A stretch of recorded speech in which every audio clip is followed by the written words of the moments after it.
नमस्कार। आप सबसे पहले मुझे बताइए कि कोविड की जो स्थिति है दिन ब दिन बिगड़ते जा रही है, क्या कहेंगे सर? ये जो स्ट्रेन जो आया है किस तरह का है, क्या कहेंगे सर? वाकई में स्थिति तो बहुत ख़राब है।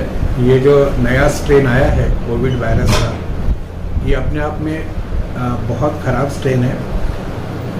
जब कोविड का पैंडेमिक सबसे पहले यहाँ शुरू हुआ था 1 साल पहले तकरीबन, उस वक्त में जो कोविड वायरस का स्ट्रेन था वो उस वक्त के हिसाब से वाकई में ख़तरनाक था।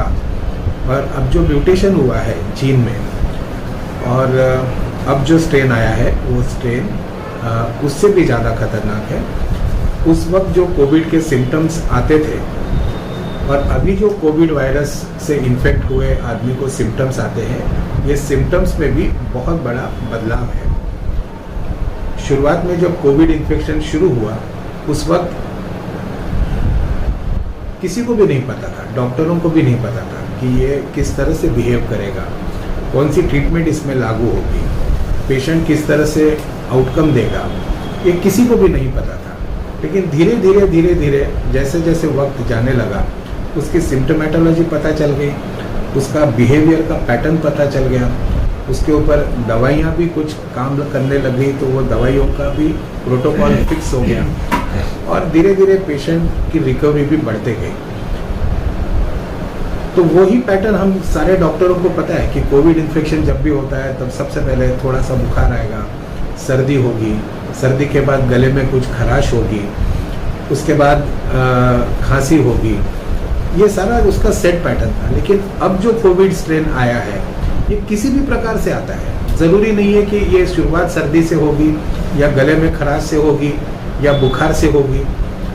हाँ, ये ज़रूर है कि बुखार आता है, लेकिन अब हम देख रहे हैं कि कई ऐसे मरीज हैं जिनको ये इन्फेक्शन की शुरुआत पेट के इन्फेक्शन से हुई। कुछ लोग आते हैं बोलते मुझे तो कभी फीवर भी नहीं था, सिर्फ कमर में दर्द हुआ और पता चला कि मुझे कोविड है। अब इसे इत्तेफाक है या ये कोविड के स्ट्रेन के सिम्टम्स है बदले हुए स्ट्रेन के, ये बताना बहुत कठिन है। मगर ये बात ज़रूर है कि अभी ये जो नया स्ट्रेन आया है ये वाकई में बहुत ख़तरनाक है और इसके सिम्टम्स भी वैसे नहीं है जैसे पहले कोविड के स्ट्रेन से आते थे। ये जो स्ट्रेन आया है ये डायरेक्ट लंग पे अटैक करता है और लंग फाइब्रोसिस होने के बाद इंसान बिल्कुल यानी कि फाइनल डेथ के कगार पे आ जाता है।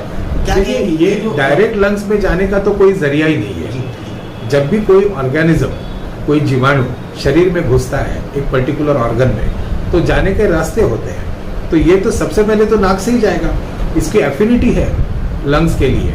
हर एक वायरस की एक पर्टिकुलर एफिनिटी रहती है। जैसे पोलियो वायरस वो स्पाइनल कॉर्ड को अफेक्ट करता है। कुछ वायरस होते हैं जो एक्सक्लूसिवली पेट में अफेक्ट करते हैं। ये वायरस की एफिनिटी लंग्स में है, बट लंग्स में जाने का जरिया है ना, वो जरिया है नाक से। तो जब भी इसकी एंट्री होगी तो सबसे पहले सर्दी होगी। हम लोग वहाँ पे भी इग्नोर करते हैं, भाई सर्दी हुई होगी, चलोगे, एलर्जी हुई होगी, कुछ ये मौसम खराब होगा। उसके बाद वो फेरिंग्स में जाएगा, इस तरह से वो ट्रैवल करता है और धीरे धीरे सिम्टम्स पैदा करता है। सारे सिम्टम्स को हम इग्नोर करते हैं। जब वो लंग्स में जाता है तब खांसी शुरू हो जाती है और उसके बाद एक बार लंग्स डैमेज हो गया तो जितना भी लंग्स डैमेज हो गया वो तो परमानेंटली डैमेज हो जाता है, उसमें से तो कोई निजात है ही नहीं।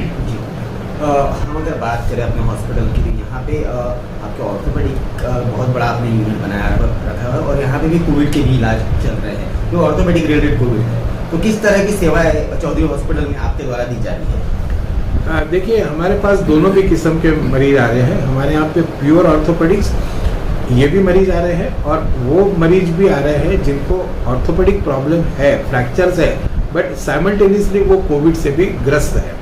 तो हमने दोनों के लिए अलग अलग सेपरेट व्यवस्था की है। सबसे पहली बात यह है कि हमारे अस्पताल में जो भी मरीज डायरेक्ट आता है जिसको पता नहीं है कि उसको कोविड है या नहीं है करके, तो हमने हमारे हॉस्पिटल के ग्राउंड फ्लोर पे एक सेग्रीगेटेड अरेंजमेंट की है। वो सारे लोगों को हम डायरेक्ट इंडोर एडमिशन्स नहीं देते, उनको आइसोलेटेड रखते हैं और उनका RT-PCR करते हैं। अगर उनका RT-PCR निगेटिव रहा तो उनको फिर वो फैसिलिटी में एडमिट करते हैं जो नॉन कोविड फैसिलिटी है, और अगर उनका RT-PCR पॉजिटिव रहा तो उनको फिर वो कोविड फैसिलिटी में एडमिट करते हैं। जी, हमारे हॉस्पिटल में वैक्सीनेशन का भी ड्राइव चल रहा है।